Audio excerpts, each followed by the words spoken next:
A conta de luz deve subir em média 7,17% este ano. Esse percentual pode variar dependendo das distribuidoras. A gente vai voltar a conversar sobre esse assunto com o Carlos Alberto Sardenberg, que ficou me esperando e agora vai voltar. Muito obrigada, Sardenberg. A gente sabe que toda essa confusão com a conta de luz, com a situação da energia, vem de longe, vem do governo Dilma. Vamos recuperar essa história um pouco?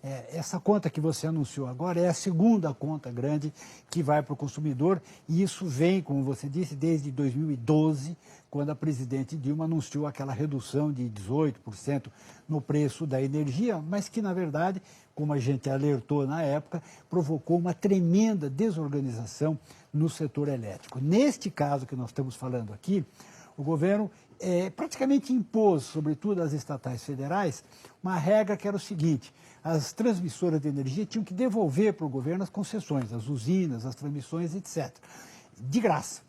E devolver para o governo, e com isso, quer dizer, como o custo de capital desapareceria, a tarifa de energia ia cair. Então, o que aconteceu?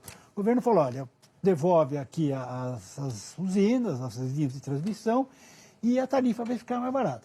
Só que aí as transmissoras falaram, bom, mas eu tenho aqui uma usina, um capital. Aí o governo prometeu pagar uma indenização para essas transmissoras. Então, ficou assim.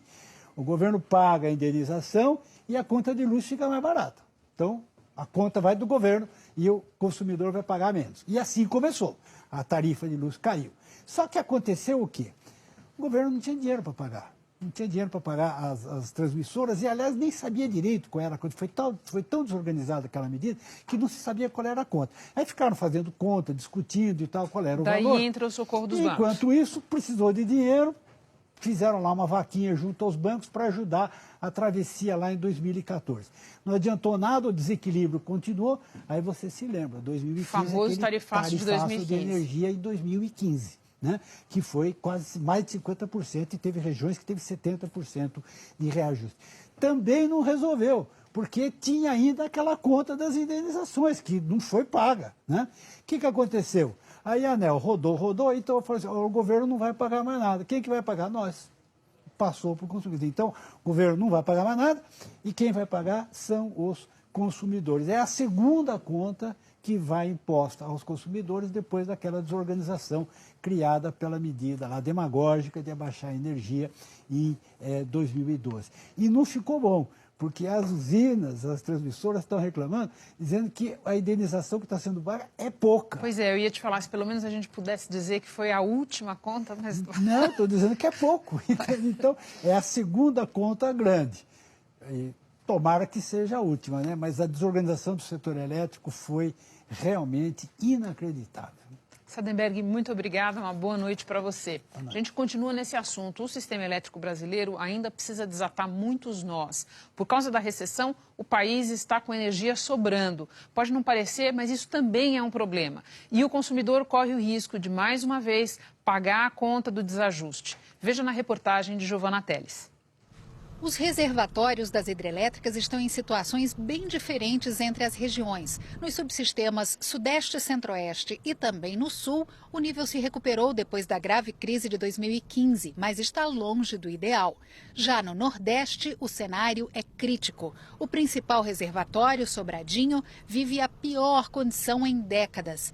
No Norte, a situação não é tranquila. É de lá um dos reservatórios em pior estado, o de Serra da Mesa, perto da cabeceira do Rio Tocantins, onde nossa equipe esteve no mês passado. O reservatório está 35 metros abaixo do limite máximo operacional. Se baixar mais 8 metros, inviabiliza a geração de energia elétrica. Para dar uma ideia de como está a situação hoje, quando o lago esteve mais cheio, a água bateu aqui.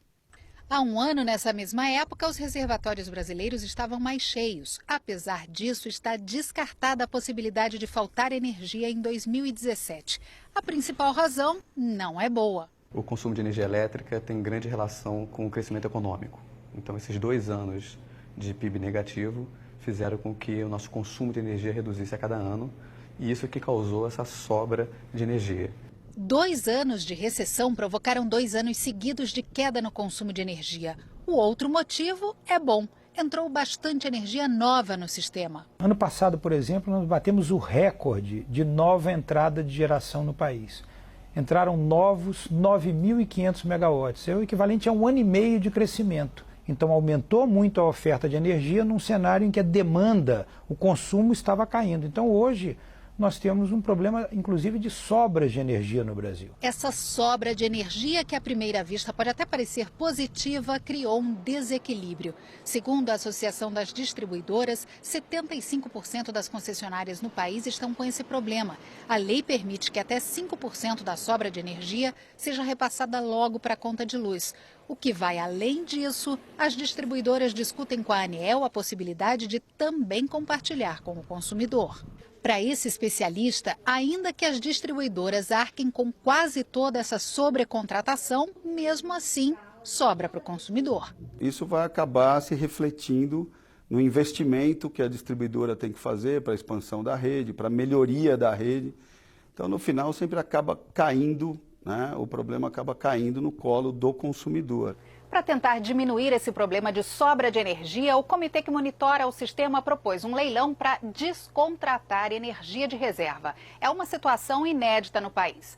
A ideia é que geradoras de energia possam cancelar esses contratos, mas vão ter que pagar uma multa. E esse dinheiro abateria parte de um dos componentes da conta de luz que todo mundo já paga. Aparece como encargos setoriais. Seria uma tentativa de diminuir um pouco a conta, mas esse especialista explica por que não há muito espaço para a energia ficar mais barata. A principal razão é que os contratos de energia elétrica no Brasil são contratos de longuíssimo prazo. Quando você tem uma redução da demanda, então o que vai acontecer é que você vai ter menos gente para pagar aquele custo.